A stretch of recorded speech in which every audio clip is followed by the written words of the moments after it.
तो आज से हम प्रिडिक्टिव होम्योपैथी के डॉक्टर प्रफुल्ल विजयकर सर के बुक रीडिंग वर्कशॉप शुरू कर रहे हैं। सर की जितने भी बुक्स हैं उससे हम स्टार्टिंग से रीड करेंगे, एक्सप्लेन करेंगे, समझा के लेंगे। और ये रीडिंग करते वक्त अगर किसको कुछ पूछना है, कुछ डिफ़िकल्टी है, कुछ समझ में नहीं आ रहा है, तो हम लास्ट में बुक रीडिंग के लास्ट में कुछ 10-15 मिनट का सेशन रखेंगे जिसमें आप अपने क्वेरीज पूछ सकते हैं या फिर कुछ आपको शेयर करना है आप शेयर कर सकते हैं। और अगर आपको भी बीच में अगर कुछ बोलना है, कुछ एक्सप्लेनेशन देना है, तो आप डिजिटल हैंड राइज करके आप दे सकते हैं। तो आपको पहले डिजिटल हैंड राइज करना पड़ेगा, उसके बाद आपको खुद को अनम्यूट करना पड़ेगा, ओके, ताकि हमारा उसमें ज़्यादा टाइम ना जाए। तो ये जो बुक रीडिंग है एक्चुअली ये मैं पहले से ही ले रहा हूँ, लेकिन बीच में कुछ बंद हुआ था क्योंकि पहले हम लाइव क्लास लेते थे, अभी हम वर्चुअल लेंगे। तो ऑफलाइन लेते थे, अभी हम ऑनलाइन लेंगे। तो दूसरा जो हम आज बुक स्टार्ट कर रहे हैं वो बुक है होम्योपैथी एंड मॉडर्न साइंस, जो सर ने सबसे पहले लिखा था। ये बुक जो सर ने जितने भी बुक्स लिखे उसमें सबसे पहले ये बुक लिखा था होम्योपैथी एंड मॉडर्न साइंस। उसके बाद थ्योरी ऑफ सेपरेशन लिखा, थ्योरी ऑफ एक्यूट लिखा, देन थर्ड मायाजम्स ऑफ मायाजम लिखा। तो ये जो बुक है ये बुक मैं आपको दिखा रहा हूँ, ये बुक है मॉडर्न साइंस एंड होम्योपैथी। और इसके पीछे सर ने जो डिजीजेस एसेंट मतलब एम्ब्रियोलॉजिकली कैसे कैसे डिजीज होते हैं और कैसे कैसे डिजीज बढ़ते जाते हैं, उससे हम जो भी डिजीज बढ़ते हैं, मतलब एक डिजीज गया उसके बाद दूसरा आएगा, तो इसी को हम सेपरेशन कहते हैं। तो लेस इंपॉर्टेंट से मोर इंपॉर्टेंट सिस्टम्स, ऑर्गन्स कैसे इन्वॉल्व होते जाते, स्टार्टिंग कैसे होती, स्टार्टिंग तो सिंपल स्किन पर से होती, लोअर एक्टोडर्म लेयर से होती, फिर बाद में वो हायर लेवल तक कैसे जाती, ये बुक के लास्ट पेज पे दिया है। एक्चुअली ये जो बुक के पेजेस का मैं बता रहा, ये भी समझना बहुत जरूरी है कि सर ने ऐसा क्यों दिया, बुक का कवरिंग भी ऐसा क्यों है। उसके बाद जो बुक का कलर है, एक्चुअली ये कलर नीचे ग्रीन दिया है, बीच में येलो दिया है, ऊपर ऑरेंज या फिर रेड दिया है। तो ये कलर का भी मीनिंग है क्योंकि ये डिपेंड करता है ऑन मायाजम। तो ग्रीन जो कलर होता है वो फॉर सोरा होता है, येलो कलर फॉर साइकोसिस होता है, एंड रेड और ऑरेंज कलर फॉर सिफिलिस होता है। तो सर ने वो मायाजम के भी कलर बुक कवर पे लिए हैं। उसके बाद यहाँ पे जो पिक्चर दिखाया है, एब्डोमेन, ओपन एब्डोमेन दिखाया है, इंटेस्टाइन दिखाया है, ऑर्गन्स दिखे, मतलब इसका जो फॉर्मेशन हुआ, इसका जो बॉडी में जिस तरह से डेवलपमेंट हुआ, उसका ही हम इस बुक में स्टडी करेंगे कि किस किस टाइप से सबसे पहले सेल जनरेट हुए, उसके बाद सेल से टिश्यू, टिश्यू से ऑर्गन, ऑर्गन से सिस्टम एंड सिस्टम से होल बॉडी। तो इसका पूरा एम्ब्रियोलॉजिकली क्रोनोलॉजिकली स्टडी इसमें दिया है। देन हम जब बुक, आप सबके पास अगर बुक होगा तो आप ओपन कीजिए। तो सबसे पहले फर्स्ट नंबर के पेज पे दिया है कि प्रिडिक्टिव होम्योपैथी ग्रुप। तो जब सर ने प्रिडिक्टिव होम्योपैथी स्टार्ट किया, एक्चुअली ये बेसिक है लेकिन मैं बताना चाहूँगा यहाँ पे भी कि सर की शुरुआत कैसे हुई, प्रिडिक्टिव होम्योपैथी की शुरुआत कैसे हुई। तो स्टार्टिंग में सर का एक ग्रुप था जो सर के ही कलीग्स थे, फ्रेंड्स थे, जो सर के यहाँ कुछ लोग प्रैक्टिस करते थे, सर के साथ प्रैक्टिस करते थे, और सर ने उनका एक ग्रुप बनाया। ग्रुप बनाने के बाद स्टार्टिंग में जब सर की स्टार्टिंग कैसी हुई, तो स्टार्टिंग में सर जो थर्सडे होता था, थर्सडे के दिन सर कॉमन मीटिंग लेते थे, अपने अपने ओपीडी बंद रख के सर कॉमन मीटिंग लेते थे, और कॉमन मीटिंग में उनका डिस्कशन चलता था ऑन ओनली होम्योपैथी। तो होम्योपैथी के ऊपर डिस्कशन करते करते उन्होंने फिर अपने अपने केसेस, अपने अपने डिफिकल्टीज या फिर जहाँ जहाँ उनको प्रॉब्लम्स जा रहे वो प्रॉब्लम्स उन्होंने डिस्कशन शुरुआत किया। तो इसमें हर कोई अपना अपना प्रॉब्लम लेके आता था, जो केस लटक गई, अच्छी नहीं हो रही, प्रॉब्लम जा रहे हैं, तो वो केसेस लेके आते थे, वो केसेस सर के सामने रखते थे, सर उसे सॉल्व करते थे। तो ऐसा उनका ये थर्सडे मीटिंग चलता था। और इन्होंने थर्सडे ही क्यों चुना मीटिंग के लिए, क्योंकि इसकी भी एक बहुत बड़ी वजह है। तो थर्सडे इसलिए चुना क्योंकि हैनेमन जब थे तो हैनेमन भी थर्सडे के दिन मीटिंग्स लेते थे। उनके जितने भी फॉलोअर्स थे, उनके जितने भी कलीग्स थे, उनके जितने भी फ्रेंड्स थे, वो सब थर्सडे के दिन डॉक्टर हैनेमन सर के यहाँ इकट्ठा होते थे और वहाँ पे उनकी मीटिंग चलते थे। तो इसीलिए सर ने थर्सडे मीटिंग लेना शुरू किया। और उस मीटिंग में सर इनके प्रॉब्लम सॉल्व करते थे। और सर को जो मिला, सर ने जो एक्सपीरियंस किया, सर के माइंड में जो आया, सर ने जो सीखा, वो सर बताते ही थे। और ऐसे उनका ये मीटिंग चलता था, बहुत दिन तक, बहुत सालों तक ये मीटिंग चला। उसके बाद सब ने सर को बोला कि भाई सर, इतना बड़ा आपके पास नॉलेज है, आपने इतना नॉलेज ग्रो किया, तो आप इसे बुक में कन्वर्ट करो, बुक लिखो। तो सर ने फिर फर्स्ट ये बुक लिखा। तो ये जो ग्रुप था सर, एक्चुअली वो 7 पीपल्स थे जो प्रोडक्टिव होम्योपैथी के 7 पिलर्स भी हम कहते हैं। तो वो लोग थे, सबसे मेन थे उसमें डॉक्टर प्रफुल्ल विजयकर। दूसरे नंबर पे जो थे डॉक्टर नरेंद्र मेहता सर, जो मुंबई प्रैक्टिस करते हैं, सर के साथ ही, सर की एज के थे और सर के बहुत अच्छे दोस्त भी थे। और नरेंद्र मेहता सर का भी नॉलेज पैथोलॉजिकल डिजीज में बहुत स्ट्रॉन्ग नॉलेज है। उसके बाद डॉक्टर सुचिता देसाई जो सर की ही कलीग्स थी, सर की क्लासमेट थी, तो उनका भी पैथोलॉजिकल डिजीज में बहुत अच्छा नॉलेज है। उसके बाद डॉक्टर विजय शाह सर का बहुत स्ट्रॉन्ग प्रैक्टिस है। नियर अबाउट, मतलब उस 1999 से 2002 के उस दौर में, उस टाइम में सर पर डे 200 पेशेंट से भी ऊपर पेशेंट देखते थे। तो विजय शाह सर की बहुत अच्छी स्ट्रॉन्ग प्रैक्टिस है मुंबई में। और सर का नॉलेज भी एक्सट्रीम नॉलेज है, बहुत ही एक्सलेंट नॉलेज है होम्योपैथी में। डॉक्टर बंदिश अंबानी सर एक्चुअली जूनियर्स थे सर को, लेकिन सर के यहाँ सर ने प्रैक्टिस किया और सर के साथ ही फिर वो ज्वाइन हुए ग्रुप में। देन डॉक्टर अनीता सालोंके मैम का जो नॉलेज है वो माइंड और मेंटल डिजीज में बहुत ही स्ट्रांग है। इनकी प्रैक्टिस भी बहुत स्ट्रांग है, बहुत अच्छी प्रैक्टिस है मेंटल डिजीजेज में। जितने भी मेंटल डिसऑर्डर्स है उसमें अनीता मैडम प्रैक्टिस करती है। ये भी मैडम मुंबई से ही हैं। Then doctor Praful Vijaykar actually he is a student of doctor Vijaykar sir के यहाँ बहुत साल इन्होंने प्रैक्टिस की, उसके बाद सर के साथ जुड़ गए। लेकिन आज जो सर की प्रैक्टिस है, बोरकर सर की, बहुत ही अच्छी और रिजल्ट ओरिएंटेड प्रैक्टिस है। Then doctor Praveen Jain sir mostly paediatric cases handle करते हैं। मुंबई में ही दादर में सर की प्रैक्टिस है और बहुत अच्छी प्रैक्टिस है।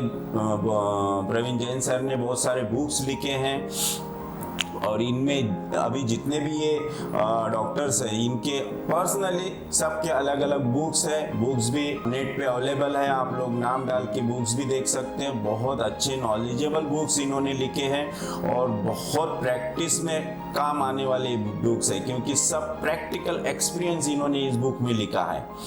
देन सबसे लास्ट में है डॉक्टर महेश भद्रा सर। डॉक्टर महेश भद्रा सर ये योगा स्पेशलिस्ट है और सर के साथ इसलिए जुड़े थे कि सर स्टार्टिंग में योगा के लिए बोलते थे कि भाई होम्योपैथी के साथ योगा किया तो कोई प्रॉब्लम नहीं है। लेकिन कुछ दिन बाद सर ने योगा साथ में रखने के भी कुछ साइड इफेक्ट दिखे या फिर कुछ ऐसे एडवर्स इफेक्ट दिखे कि योगा भी होम्योपैथी के साथ साथ नहीं कर सकते।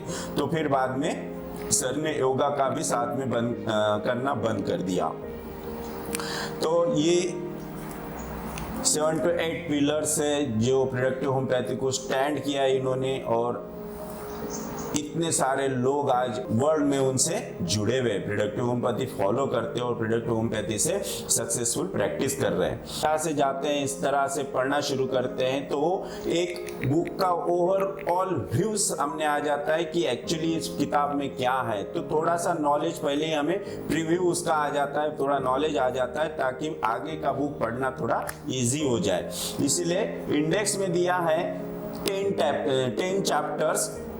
तो पहला चैप्टर है in search of scientific homeopathy, दूसरा चैप्टर है homeopathy vis with modern medicine, तीसरा चैप्टर है makeup of the man. Makeup of man में पूरा होल बॉडी का डेवलपमेंट उसमें बताया, embryological. Then vaccine and vaccinosis, vaccine का क्या रोल है अपने होम्योपैथिक ट्रीटमेंट में, और अपने एम्ब्रियोलॉजी में भी वैक्सीनेशंस का क्या इफेक्ट होता है, क्या डिसइफेक्ट उसके एडवर्स इफेक्ट होते हैं, ये सब इसमें दिया है। देन एम्ब्रियोलॉजी, एम्ब्रियोलॉजी में सब डेवलपमेंट एम्ब्रियो का। देन अप्लाइड फिजियोलॉजी, फिजियोलॉजी में बॉडी के फंक्शंस कैसे होते हैं, हर ऑर्गन का फंक्शन होता है, नॉर्मल फंक्शन, और उसके बाद जब फंक्शन डिस्टर्ब होता है तो क्या होता है, ये सब इस चैप्टर में बताया हुआ है।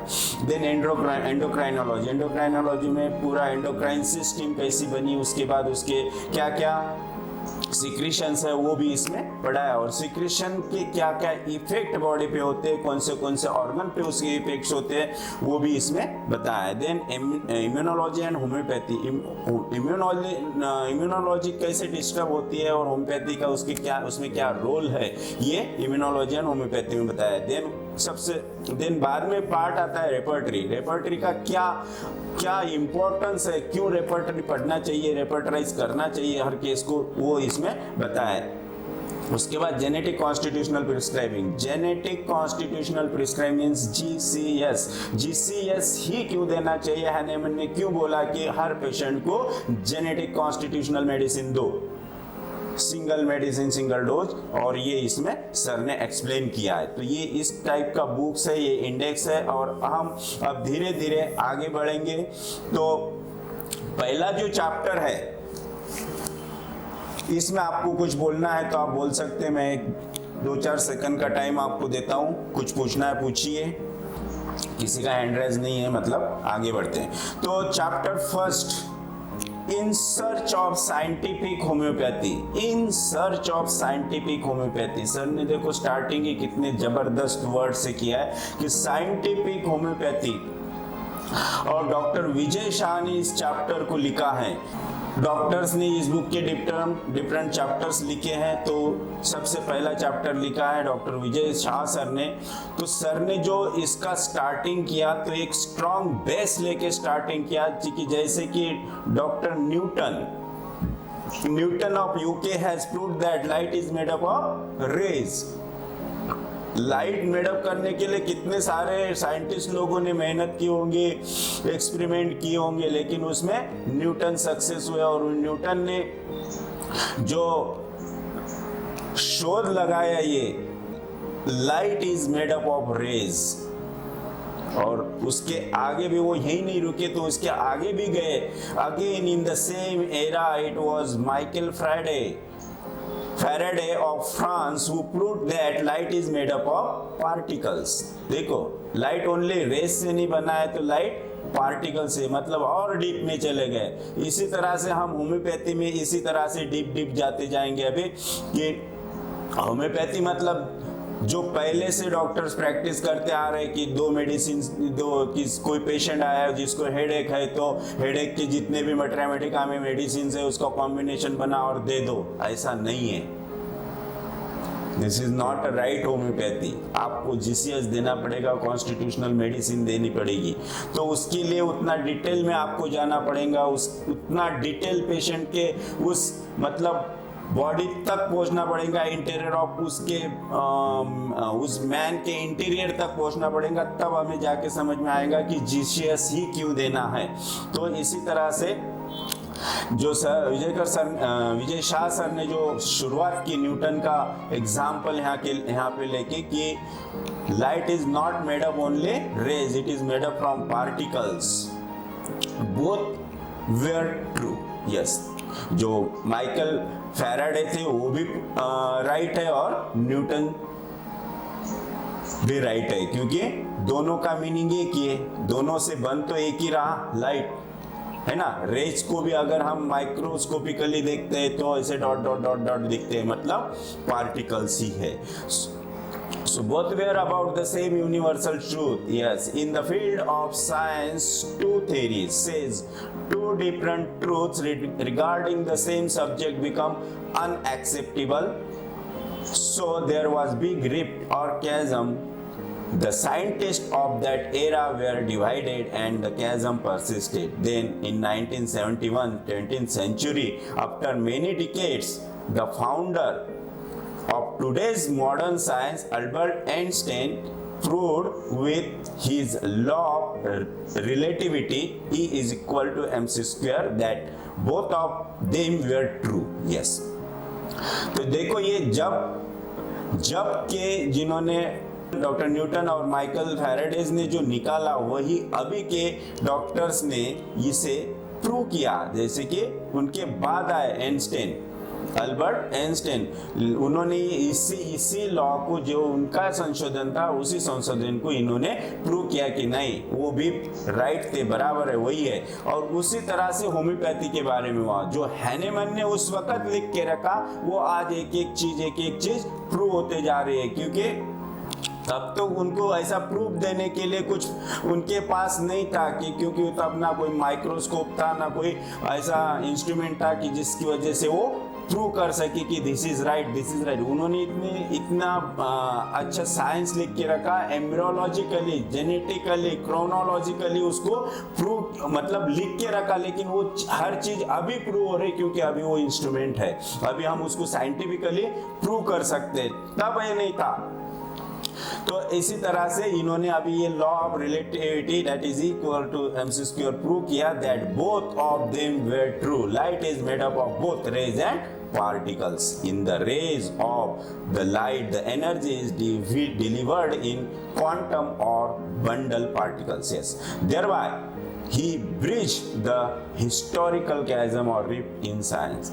तो इसी तरह से हमें भी होम्योपैथी को प्रूव करना है। हमें कोई होम्योपैथी के ऊपर कोई क्वेश्चन पूछता है, तो हम अभी इस मॉडर्न साइंस का बेस लेके, इसकी हेल्प लेके उस जो गैप है होम्योपैथी एंड मॉडर्न साइंस में, उसको ब्रीच कर सकते हैं, उस गैप को मिटा सकते हैं, क्योंकि अभी हमें प्रूव करने के लिए, बताने के लिए हमारे पास प्रूफ है।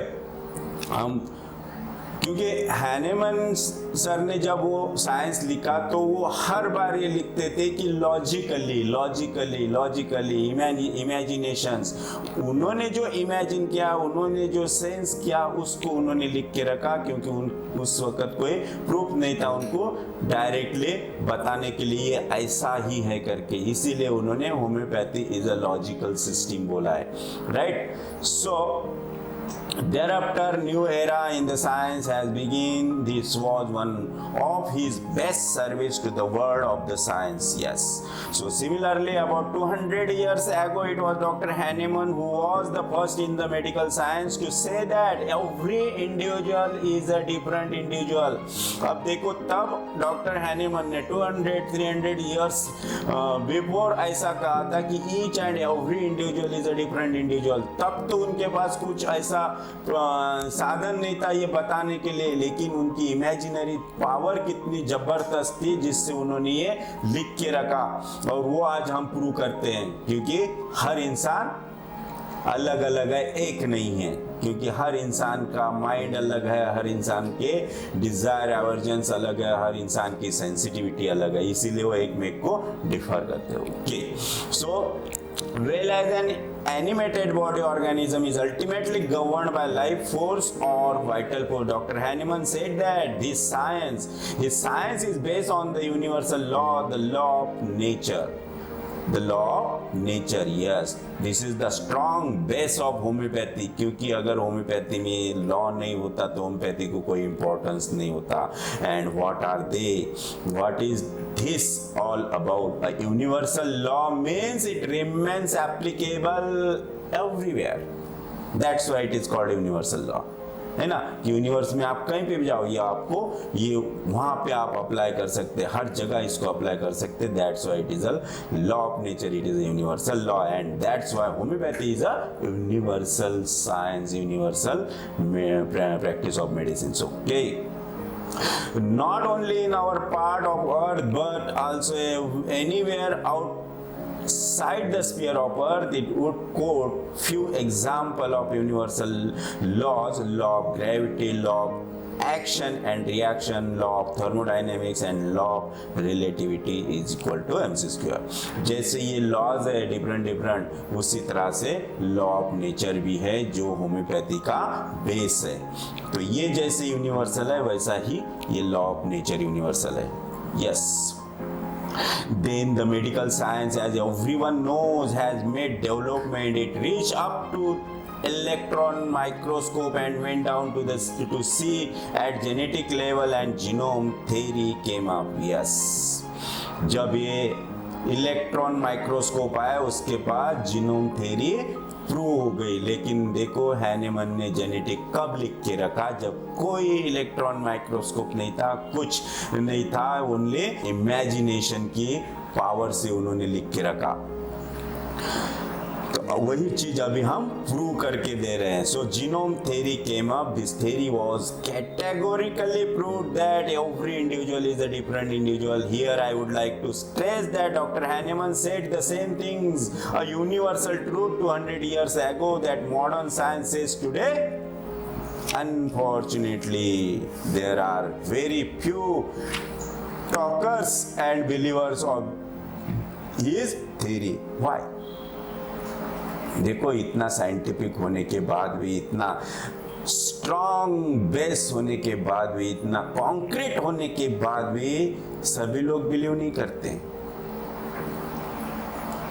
है ना। वो बिलीव वही लोग करते हैं जो प्योर होम्योपैथिक प्रैक्टिस करते हैं। बस इतने गिने चुने लोग हैं जो होम्योपैथी इस के बारे में कुछ अच्छा बोलेंगे, साइंटिफिकली उसको लोगों के सामने रखेंगे। ये वाई, ऐसा क्यों? इतना अच्छा साइंस है, इतना 200-300 साल हो गए लिख के, लेकिन अभी भी लोग इसे समझ नहीं पा रहे। So human mind, as doctor Hahnemann said, needs plenty of logical explanations which so far, yes, once again I would say, so far we could not provide and furnish. Therefore homeopathy has been labeled by different suffix. It has remained as elementary, eliminatory, supportive, paramedical, alternative and so on, and above all mystical to the ignorant mind. Why? ऐसा क्यों? Because of us, because of homeopaths, क्योंकि हम ही homeopathy को justice नहीं दे पा रहे हैं। अगर हम होम्योपैथी सही में अच्छी तरह से समझ पाएंगे तो ये जो सफिक्स होम्योपैथी को लगे हैं कि it is a एलिमिनेटरी science, supportive science, paramedical, alternative science, है ना, ये नहीं तो ये ले लो भाई, या फिर इसके साथ ये भी ले लो, तो ये हमें हटाना है। इसलिए हमें इतनी पढ़ाई करनी है, इतना खुद को स्ट्रांग बनाना है कि homeopathy as a alternative science कोई नहीं बोलेगा। So it was greatness of Dr. Hahnemann that he honestly confessed in the preface to the 4th volume of Chronic Diseases. We have no means of reaching to the process of life in the interior of man.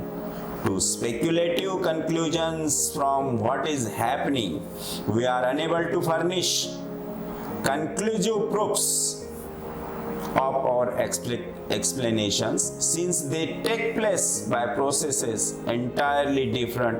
Those were the days of macro level science. Yes, अभी वो possible है, अभी हम कर सकते हैं क्योंकि हम हर चीज का अभी प्रूफ दे सकते हैं। Here again there was a big chasm which existed between homeopathy, yes, its philosophy, and advanced science about human body and mind. So अभी हम मॉडर्न साइंस का बहुत अच्छा बेनिफिट ले सकते हैं इस एक्सप्लेनेशंस के लिए, क्योंकि उसके हेल्प के बिना हम ये लोगों को दिखा ही नहीं सकते कि हमारा साइंस कितना ग्रेट है, कितना साइंटिफिक है, कितना वेल प्रूव्ड है।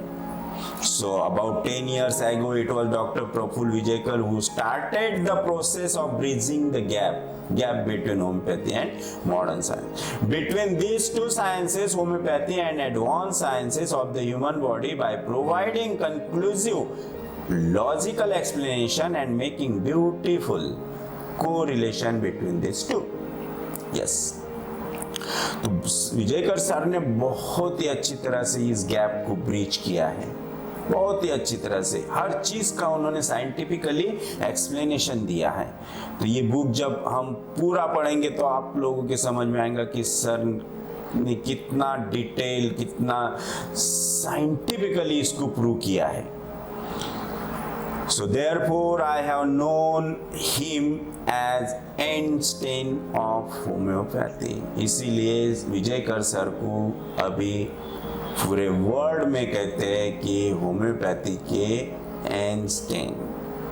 एंस्टेन of homeopathy. Vijayakar sir, Prafull Vijayakar को ये जो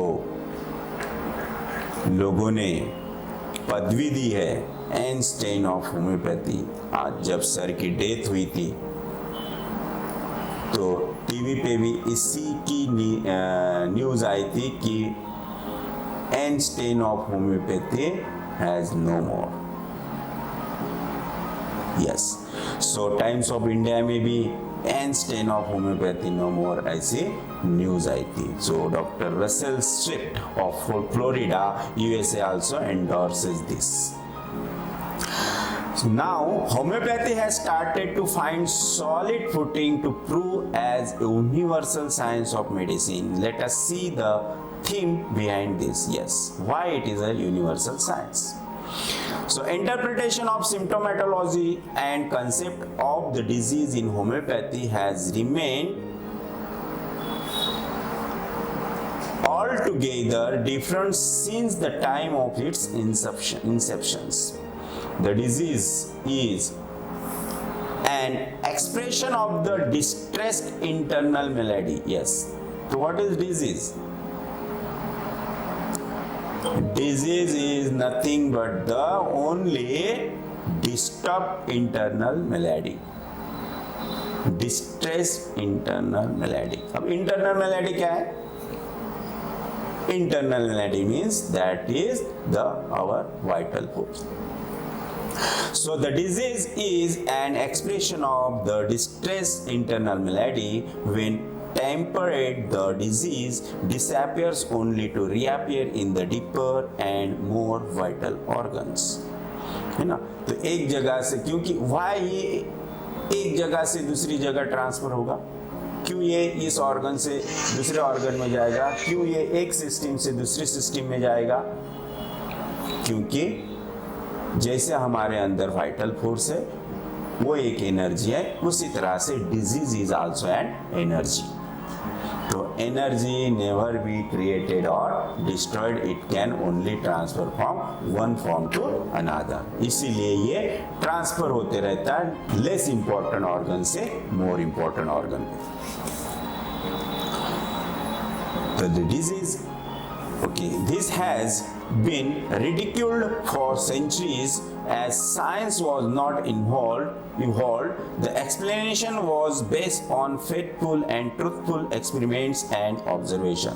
Thus the ridicule remains justified by now developed medical science of the world। The whole theory finds a new modern dimensions and an answer to ridiculologist Dr.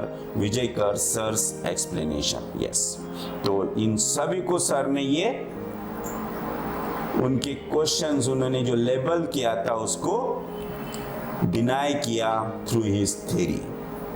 With embryology, he has drawn the attention of the people that disease is not static। Disease is not static। Modern science कहता है कि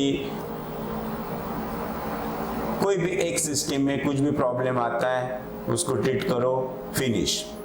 दूसरे system में कुछ आता है तो आप उसके स्पेशलिस्ट के पास जाओ।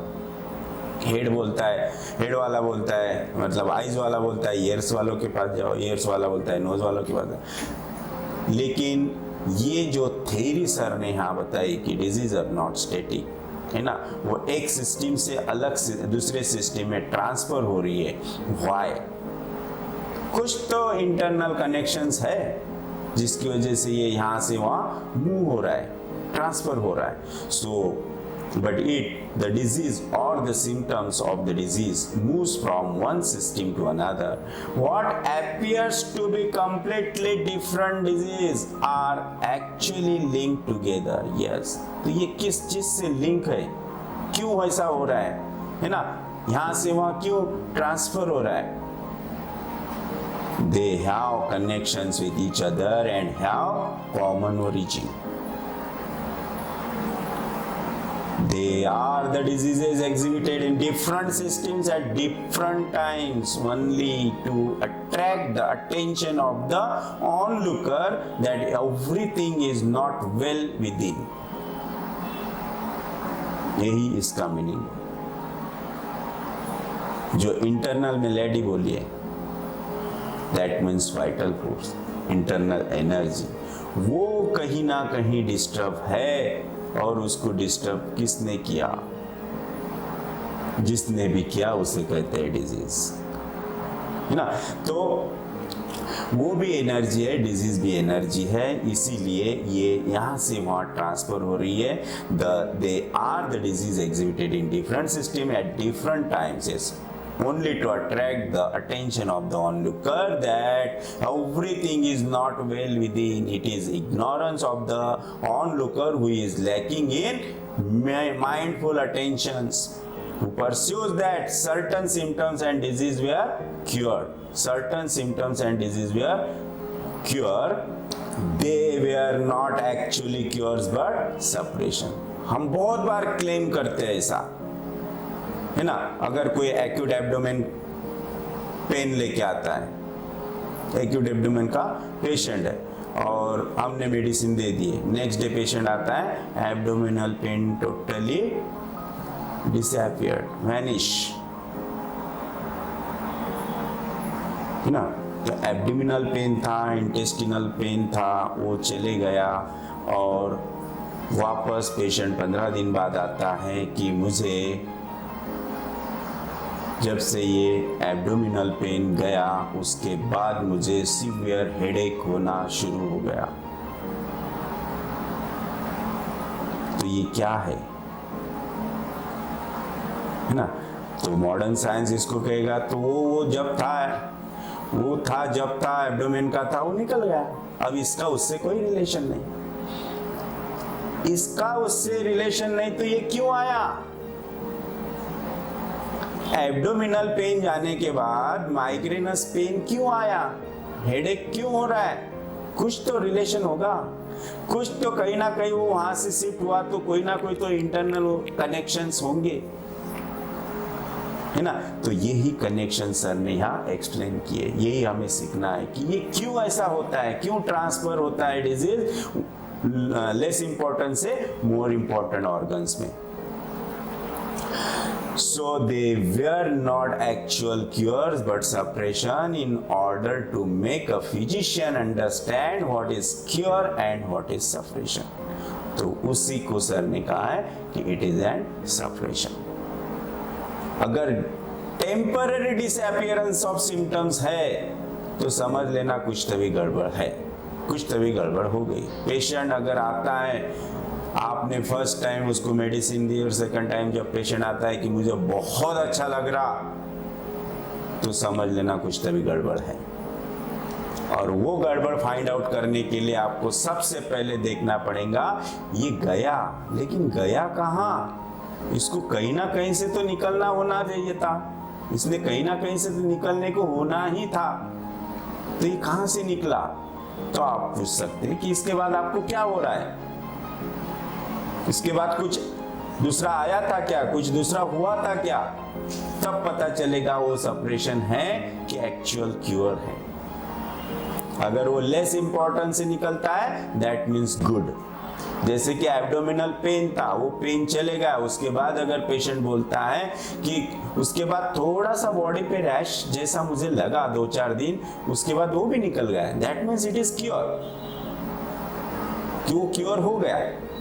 और वही अगर पेशेंट बोल रहा है कि मुझे माइग्रेन हो रहा है, मतलब हेड पेन हो रहा है, तो समझ लो कि it is not a cure, it is frankly suppression. So they were not actual cure but suppression. Yes. Thus, he aroused the conscience of the every physicians. Yes. Via embryology, he explained and strengthened the long neglected Hering's law, direction of cure. अभी भी लोग हैं जो Hering's law को zero importance देते हैं। Hering's law कुछ है ही नहीं बोलते, ऐसा हो ही नहीं सकता। लेकिन हेरिंग्स लॉ ही ऐसा है जो हमें हमारा फेस दिखाता है आईने में कि हम राइट है कि रॉन्ग है। हेरिंग्स लॉ ही ऐसा है जो हमारे फॉलोअप्स एग्जैक्ट बनाता है, क्योंकि हेरिंग्स लॉ से ही हम स्ट्रांगली और कॉन्फिडेंशियली कह सकते हैं कि ये क्योर है। सो also applied it to his own subject, now very well known and accepted the theory of suppression. Thus ridicule gets transferred into respect. Yes, he believes in theory of he who prescribe the least is the best physician. Yes, ये sir ने बहुत स्ट्रेसफुली हर जगह आपको ये पढ़ने को मिलेगा, हर जगह ये आएगा कि who prescribe the least is the best physician. Who prescribe the least is the best physician. इस फ्रेज को कौन बताएगा? डिजिटल हैंड राइज कीजिए, कौन बताएगा?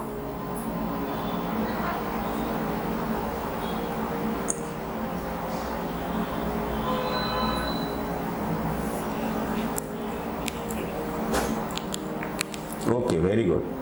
So who prescribe the least is the best physician. मतलब आपको सिंगल मेडिसिन सिंगल डोज देना है, that is the list prescriber, है ना। इसका मतलब ये नहीं कि एक ही मेडिसिन देना है, मल्टीपल मेडिसिन भी कोई बोलता है कि भाई मल्टीपल मेडिसिन कॉम्बिनेशन दो लेकिन एक ही बार दो, ऐसा नहीं है। लेकिन ठीक है, आपने एक बार एक मेडिसिन दे दी, सिंगल डोज दे दिया, और नेक्स्ट टाइम पेशेंट को बुलाया आपने 8 दिन बाद कि 8 दिन बाद वापस दिखाओ या फिर 2 दिन बाद वापस दिखाओ, फिर वापस, इसका मतलब क्या? नो या तो लिस्ट का मतलब ये नहीं कि भाई हर बार एक मेडिसिन एक डोज दो, ऐसा नहीं है। इसका मतलब ये होता है कि एक बार आपने दे दिया, that is the list prescription. उसके बाद आपको क्या करना है? Give the SL only. और ये किस बेस पे? एसएल आपको देना है किस बेस पे? तो आपको हर बार हेरिंग्स लॉ वहां फॉलो हो रहा है कि नहीं, ये देखना है। आपको उसके फॉलोअप्स बहुत डिटेल में लेना है कि आपको मेडिसिन लेने के बाद क्या हुआ था, कैसे हुआ था, क्या क्या आया, क्या क्या गया, न्यू कुछ आया क्या, वो जो न्यू आया वो मोर इम्पोर्टेंट में का है कि लेस इम्पोर्टेंट में का है, ये सब आप देखेंगे, तब आपको पता चलेगा कि प्रिस्क्रिप्शन लिस्ट कैसे हो सकता है ना।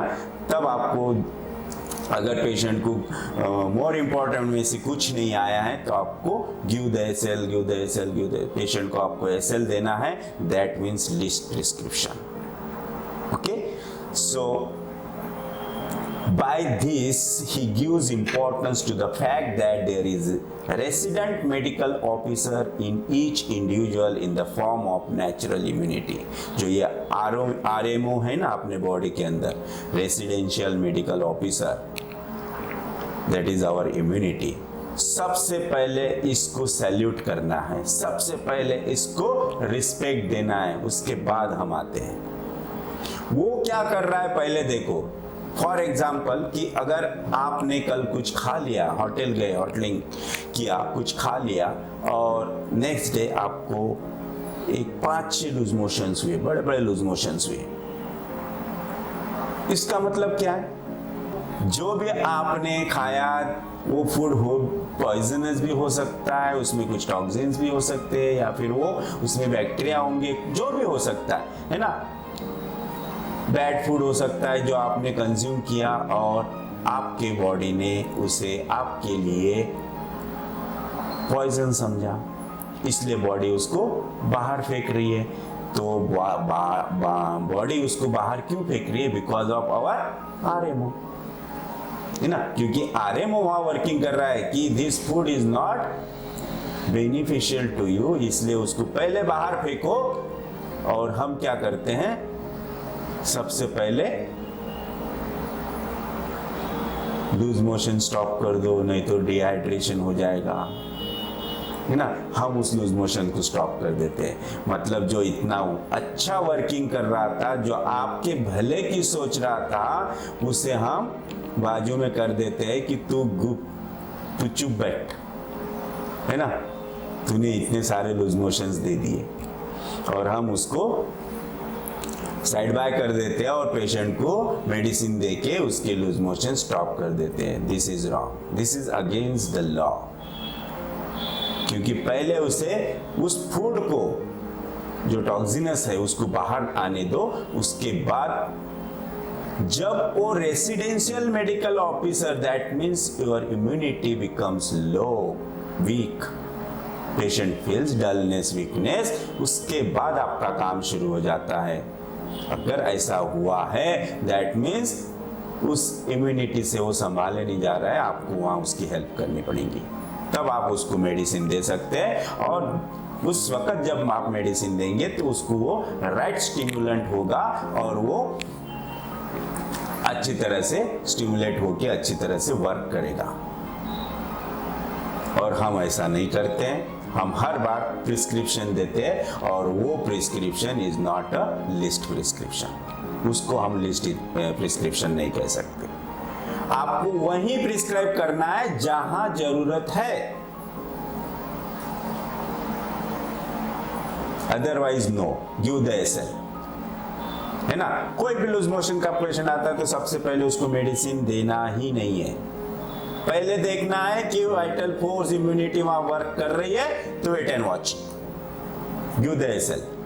और वो अगर वीक हो गई, डल हो गई, तो आपको मेडिसिन देना है।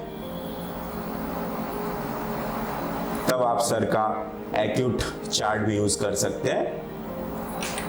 तो इस तरह से ये लिस्ट प्रिस्क्रिप्शन का मीनिंग यहाँ होता है। ये मुझे ऐसा लगता है अभी आपकी समझ में आ गया होगा परफेक्ट। अगर आपको कुछ सीवियर होता है या फिर लूज मोशंस बढ़ते हैं तो इमीडिएटली आप उसे बोलिए कि आप इमीडिएटली कांटेक्ट कीजिए। तब तो आप पेशेंट आपको दिखा के गया है तो आप फोन पे भी उसकी कंडीशन पूछ के उसके एक्टिविटीज़ जो भी एक्यूट के हिसाब से आपको सिम्टम्स लेना है, उसके सिम्टम्स लेके आप किसी के थ्रू, मतलब कोई आता है मेडिसिन पर लेने के लिए, तो आप उसके साथ मेडिसिन दे सकते हैं। लेकिन अगर स्टार्टिंग में आप मेडिसिन देंगे तो जो इम्यूनिटी वहाँ वर्क कर रही है वो तो बाजू में हट जाएंगे, वो डिस्टर्ब हो जाएगी, उससे डिस्टर्ब नहीं करना है हमें। वो जब वीक होते हैं, और सडन तो ऐसा कुछ नहीं होगा, है ना। पेशेंट अगर अनकंफर्ट फील करता है, वीकनेस फील करता है या फिर सिवियरिटी फील करता है तो वो डेफिनेटली वो आपसे कांटेक्ट करेगा ही, है ना। Yes sir.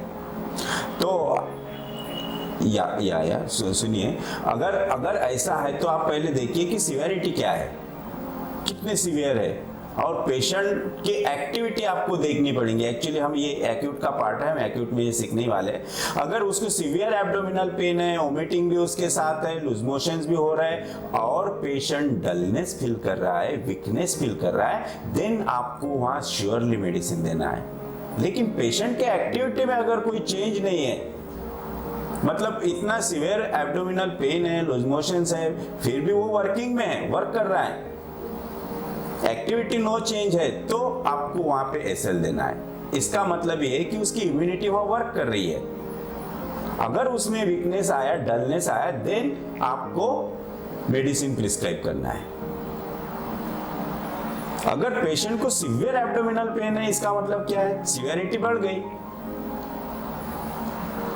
तब आप मेडिसिन दे सकते हैं। लेकिन पेशेंट में वीकनेस नहीं है, डलनेस नहीं है, एक 10-15 मिनट लूज मोशन होगा, लेकिन पेशेंट फील्स कंफर्ट, इसका मतलब इम्यूनिटी वर्किंग में। Wait and watch. यस या थैंक यू सर। तो मुझे ऐसा लगता कि जिसको भी क्वेश्चन पूछना है ना, तो प्लीज तभी अपना वीडियो ऑन कीजिएगा, मतलब मुझे समझ में आएगा कि कौन है सामने, राइट? या ओके, तो आगे चले। और किसी को कुछ पूछना है?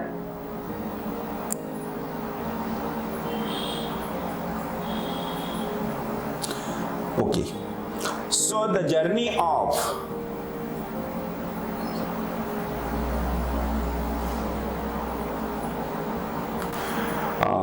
sorry. So in the form of natural immunity, almost important is to be given to the power of immunity, allow the body to recover on its own, failing which a physician is called for. Thus immunology to understand follow-ups and one innovative idea of when not to prescribe, when to prescribe and when not to prescribe, जो अभी हमने यहाँ discuss किया वो बहुत अच्छा example था, when to prescribe and when not to prescribe। तो ऐसा कभी भी होता है आपके ओपीडी में, ऐसा कभी भी होता है कि लूज मोशन ही नहीं और भी कुछ सिम्टम्स लेके पेशेंट आता है, तो सबसे पहले देखिए कि उसको वीकनेस डलनेस है क्या। अगर वो है तो ही आप उसे प्रिस्क्राइब कीजिए। अगर उसके एक्टिविटी में, वीकनेस डलनेस में, स्टेमिना में कोई चेंज नहीं है, इसका मतलब इम्यूनिटी वर्किंग में है। Wait and watch. So when to prescribe and when not to prescribe. The journey of the life begins with fertilization of single cell ovum। कितना मजेदार है ये कि हमारी पूरी लाइफ एक सिंगल फर्टिलाइज्ड सेल से स्टार्ट हुई, एक सिंगल ओम से स्टार्ट हुई। अगर हमारी जर्नी ही सिंगल सेल से, सिंगल ओम से, सिंगल स्पर्म से हुई है,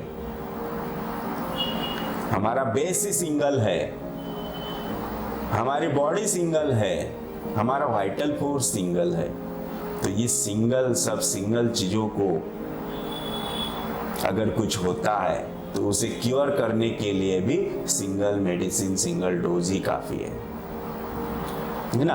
वहां पे मल्टीपल की जरूरत नहीं। अगर मल्टीपल देंगे तो इधर मल्टीपल का पावर बढ़ जाएगा और सिंगल का पावर कम हो जाएगा, अल्टीमेटली ये सप्रेस हो जाएगा। बहुत अच्छा है। So this is encoded with all the future structure, that means body, and character, that means mind. From one cell it is evolved to 100 trillion cells and thousands of control systems to maintain it in health or homeostasis. Every one of us knows that genes control heredity from parents to children. The same gene also controls the day-to-day functions and reproduction of the cell. Yes. The genes control the cell functions by determining that proteins will be synthesized within the cell, that is, what structure, what enzymes and what types of chemicals. तो ये सब कुछ depend है protein सिंथेसाइजेशन, किस type का protein synthesise हो रहा है। So he has applied this latest trend about the final truth of the living beings, the genes, the codes, to understand the mind and body in homeopathic way. This opens up the new window to understand and consider the sick man, the structure of the hair, color of eyes, shape of nose, face and the body as whole. To read face of every individual and body language is disease and even in health, a new way to arrive at a simillimum in easy। तो इसका मतलब ही ये है कि आपको अगर उसको medicine देना है तो आप इन सब चीज़ों की आपको हेल्प लेनी ही पड़ेगी। मतलब इन सभी चीज़ों को आपको कंसिडर करना पड़ेगा, देखना पड़ेगा, तब जाके आप उसके जेनेटिक कोड को similar that is GCS medicine दे सकते हैं। So better and more scientific way other subjects like physiology, pathology and clinical medicine are applied to understand course and nature of the disease and mechanisms। तो only embryology ही important नहीं है, physiology भी उतने ही important है, pathology भी उतनी important है, clinical medicine भी उतनी इम्पोर्टेंट है। मतलब हर चीज़ का जो भी मॉडर्न सब्जेक्ट्स हमारे सिलेबस में ऐड है, वो सब सब्जेक्ट्स का बेनिफिट हमें यहाँ पे लेना है ताकि हमारा नॉलेज बढ़े और कोरिलेशंस हम अच्छी तरह से कर सकें। इसलिए ये सब जितने भी सब्जेक्ट है, इससे होम्योपैथी और सिंपल हो जाती है और साइंटिफिक हो जाती है। Here, he encouraged the physician to apply physiology, the biochemistry, and make practice more scientific. The one who practices in this scientific way will find that diseases and cures become predictive. तो यहीं से predictive homeopathy का जन्म हुआ। Sir ने predictive homeopathy का नाम predictive रखने की वजह ही ये है कि अगर ये नॉलेज हमें मिला तो homeopathy become a predictable. Why? तो सिंपल है, जैसे कि लूज मोशंस का पेशेंट आया था, उसको अगर सीवियर एब्डोमिनल पेन है तो उसको हम क्या प्रिडिक्ट कर सकते हैं? क्योंकि हमें पता है कि हमने उसे एसएल दिया और हमें ये भी पता है कि अगर ये इसका शाम तक, इवनिंग तक इसका जो भी सिम्टम्स है ये अगर कंट्रोल नहीं होते, ये सीवियर बन जाते, तो हमें उस वक्त क्या प्रेडिक्ट करना है, पेशेंट को क्या बताना है ना। तो जब भी अगर उसके सिम्टम्स बढ़ जाते हैं तो हम उसे प्रिडिक्ट कर सकते हैं कि अगर आपके सिम्टम्स बढ़ते हैं तो आपको तुरंत आना है, या फिर अगर आपकी केस समझ में आ रही तो आप उसके साथ एसओएस डोज दे सकते हैं कि अगर कुछ होता है तो ये मेडिसिन आप ले सकते हैं, या फिर उसको ये भी प्रिडिक्ट कर सकते हैं कि अगर आपको ये कम हुआ उसके बाद आपको अगर स्नीजिंग या फिर कोराइजा स्टार्ट होता है, फिर कब स्टार्ट होता है, तो उसके लिए कुछ नहीं करना है ना, वो अपने आप आएगा, अपने आप जाएगा। तो दिस इज कॉल्ड प्रिडिक्शन और ये डिपेंड करता है उस नॉलेज पे, है ना। अगर आपको बायोकेमिस्ट्री मालूम है, फिजियोलॉजी मालूम है, एम्ब्रियोलॉजी मालूम है, तभी आप ये प्रिडिक्ट कर सकते हैं कि ये जाके क्या आने वाला है। लूज मोशन स्टॉप हुए तो उसको कोल्ड कोराइजा होना बहुत जरूरी है।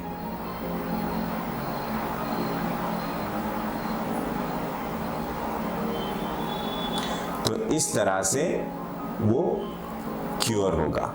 अगर पेशेंट को एब्डोमिनल पेन कंप्लीट चले गया, लूज मोशन स्टॉप हो गई, वोमिटिंग स्टॉप हो गई और पेशेंट को ड्राई कप आया और पेशेंट ने उस ड्राई कप के लिए कुछ कफ साइरप लिया, तो क्या होगा? वापस लूज मोशन स्टार्ट होगी क्योंकि टॉक्सिन्स वापस वहां शिफ्ट हो जाएंगे जहां से वो आए थे, है ना। लेस इंपॉर्टेंट से मोर इंपॉर्टेंट। तो इस तरह से प्रिडिक्शन होगा और पेशेंट भी अच्छा होगा और हमें भी उसका क्रेडिट मिलेगा। तो इस तरह से प्रिडिक्टिव होम्योपैथी का सर ने यहाँ पे इन्वेंशन किया। Again an innovative and simple thought floated by him. All this is propagated by predictive homeopathy to remove adosism prevailing in homeopathy. Yes, thus all the vital subjects related to human body are utilized or applied to understand the interior of man. Yes, तो ये जितने भी modern subject है, हम ये इसका use किस तरह से करें और किस तरह से कर सकते हैं, तो इंटीरियर ऑफ मैन समझने के लिए, that means the internal mechanism of this patient or constitution, and thereby furnishing much needed logical explanation to human mind. This is how we reach into the interior of man, giving homeopathy a suffix of complete science. तो इसी से ही हम उसके ऊपर जो label किया है homeopathy is a alternative science, ये निकाल सकते हैं। उसे साइंटिफिक बनाने के लिए हमें इन सब्जेक्ट्स की हेल्प मिलेगी और इन सब्जेक्ट का नॉलेज हमें होना चाहिए।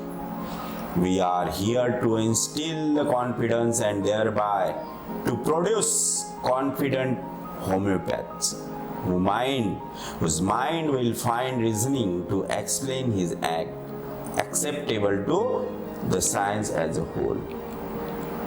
This is not the end. Unit of life is the cell. It is a universal truth. Cell is everywhere, from smallest virus to the most complicated or intricate or highly organized human being. Homeopathy, which is based on the universal law, remains applicable to all the forms of life. इसीलिए देखो आप लोग भी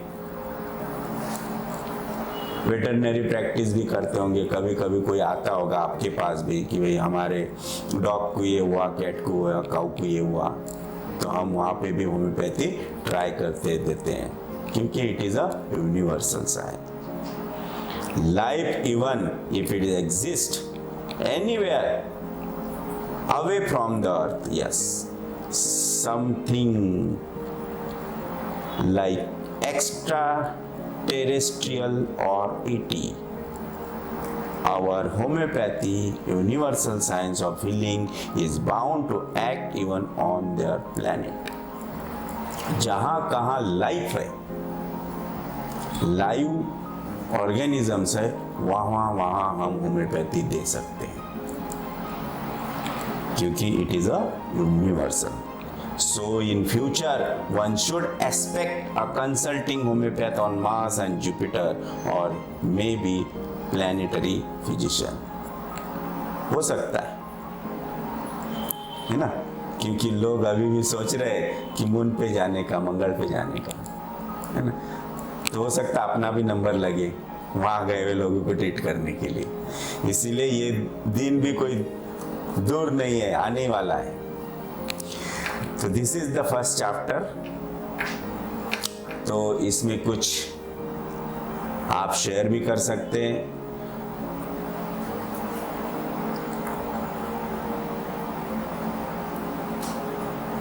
किसी को कुछ पूछना है पूछ सकते हैं, शेयर कर सकते हैं, अपने कुछ एक्सपीरियंस भी शेयर कर सकते हैं. जैसे कि ये जो यहाँ हमने सीखा कि लिस्ट प्रिस्क्रिप्शन कैसा होना चाहिए और when to prescribe and when not to be prescribe. ये जिस डॉक्टर्स ने अपने अपने प्रैक्टिस में एक्सपीरियंस किया है, आप उसका एग्जाम्पल दे सकते हैं, शेयर कर सकते हैं.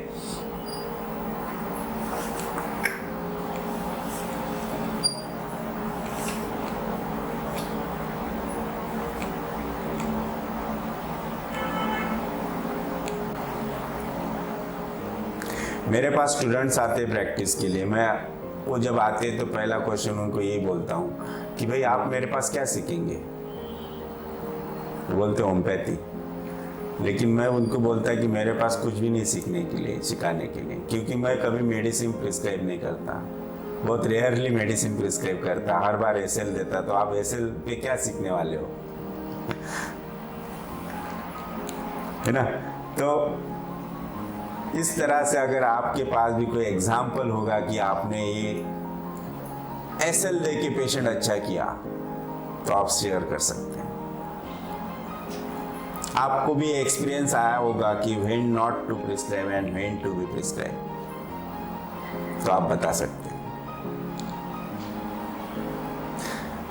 यस, काजल ने बोला है, मुझे पूछा था.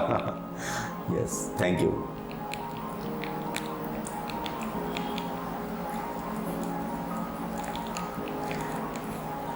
तो किसी को कुछ पूछना है तो आप पूछ सकते हैं फास्ट, क्योंकि हमारा टाइम हो गया. सर्वांना सांगायचं आहे की ऍक्च्युली सरांनी म्हटलं की थोडासा अनुभव शेअर करा म्हणून. आता ऍक्च्युली थोडा मी शाय आहे, त्या करताना थोडस मला हे वाटत, पण सरांनी जसं म्हटलं तर सरांपासूनच मला हिंमत आली सुरुवातीपासून. तर म्हणून मी माझा थोडासा अनुभव तुम्हाला सर्वांना शेअर करतो. बाकी जे कलिग्स आहेत, डॉक्टर्स आहेत, माझे सिनियर असणार बरेचसे. ऍक्च्युली खरं सांगायचं म्हणजे मला होमिओपॅथीचं एबीसीडी सुद्धा माहिती नव्हतं जेव्हा मी कॉलेजमधून निघालो. तर माझ्या कॉलेजमधला सिनियर होता, इथे कदाचित मस्के सर असणारे. तर त्यांनी सरांचा मला ऍड्रेस सांगितला होता की तू असं कर म्हणे की आपण मी सरांकडे आहे म्हणे अकोल्याला, वानकडे सरांकडे.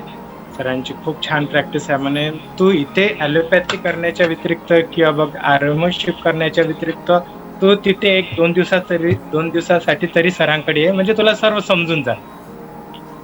तर मग ते इन्सिडन्स राहिला तो आयुष्यातला खूप मोठा माझा इन्सिडन्स.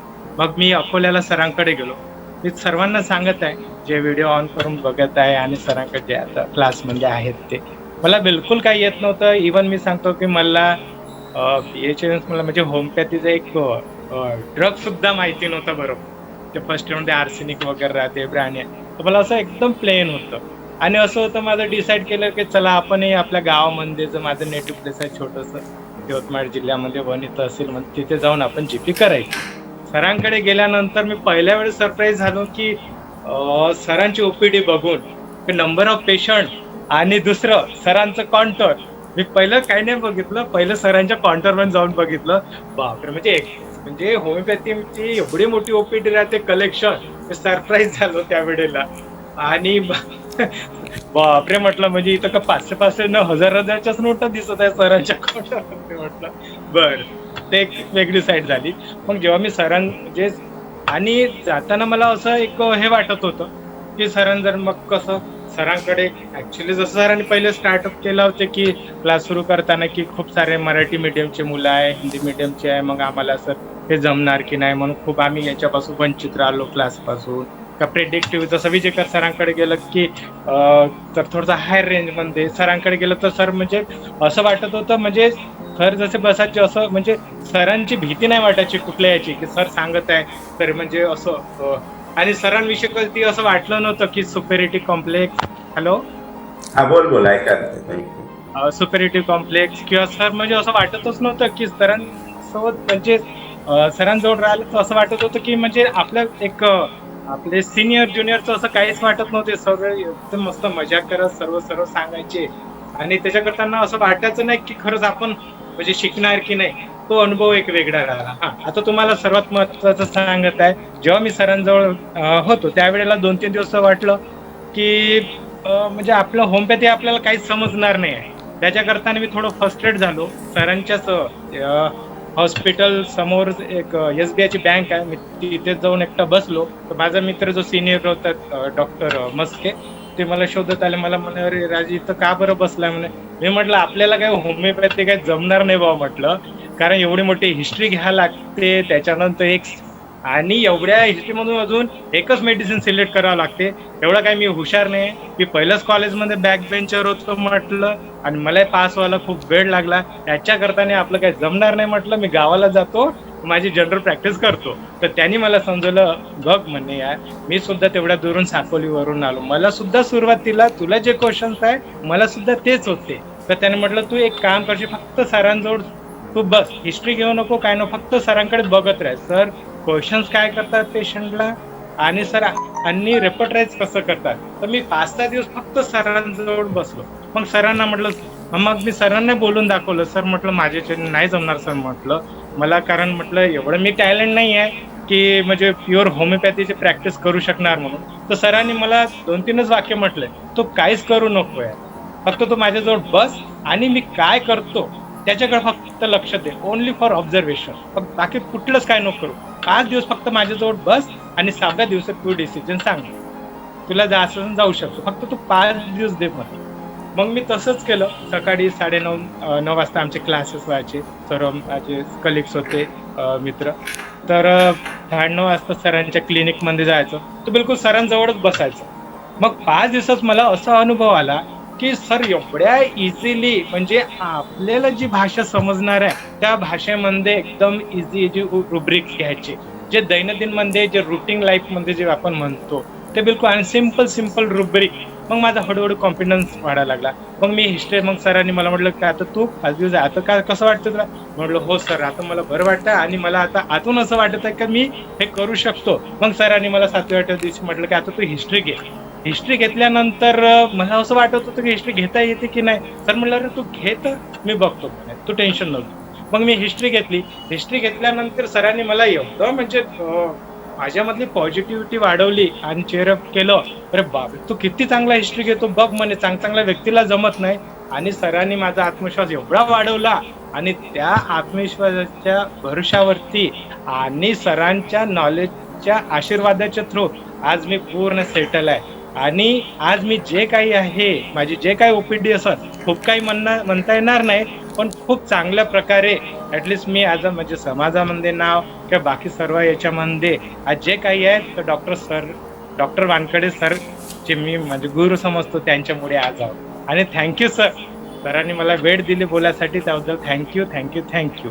आणि आज मी इव्हन सर्व प्रकारचे पेशंट बघतो आणि मला काही डिफिकल्टी राहिलं तर सरांना मेसेज करतो, विचारतो आणि खूप चांगले रिझल्ट येत आहे. आणि आता येणार आणि वरून सरांनी हा जो क्लास सुरू केला तर त्यामुळे तर सरांना एवढं म्हणजे काय माझ्याकडे शब्द नाही म्हणण्यासाठी, पण सरांनी खूप मोठा आपल्याला म्हणजे देणगी दिली सर्वांसाठी की आपण आपल्या ओपीडी मध्ये बसून सुद्धा आपले क्वेश्चन्स आणि ज्या आपल्या प्रॅक्टिस मध्ये क्युरीज येतात, अडचणी येतात, त्या आता सरांच्या क्लासमुळे पूर्ण क्लिअर होणार. Thank you sir. Thank you Raju, thank you, very kind person. सरांची उत्तर मी आयुष्यभर कधी विसरणार नाही. आणि सर्व मित्रांना सांगतो आणि कोणी, आणि तुम्हाला एक सांगतो, सॉरी थोडासा वेळ घेत आहे, जर माझ्यासारखा बॅकबेंचर स्टुडंट जर नाही का सरांकडे राहून एक चांगला होम पॅथ होऊ शकते तर निश्चितच तुम्ही जेवढे पार्टिसिपेट आहे तर मला एवढं माहित आहे 100% की तुम्ही माझ्यापेक्षा कितीतरी बेस्ट आहे. आणि जर तुम्ही सर जे शिकत आहे तो जर तुम्ही सर्वांनी क्लास केला ना, 100% सांगतो मी तुम्हाला 2-3 लाखाच्या वरची प्रॅक्टिस मंथली कुठंच गेली नाही मिनिमम. आणि सर्वांनी याचा फायदा घ्या. Thank you sir. Thank you Raju, thank you very much. चला तर आपण इथे थांबूया. कल हम देखेंगे homeopathy vis-a-vis modern medicine. ये जो चैप्टर है डॉक्टर प्रफुल्ल बोरकर सर ने लिखा है और ये बहुत ही एक्सलेंट चैप्टर है क्योंकि इसमें मॉडर्न साइंस और होम्योपैथी का कंपैरिजन दिया है कि दोनों सिस्टम के जो लॉज है, जो बेस है, जो फाउंडेशन है वो कैसा सेम है.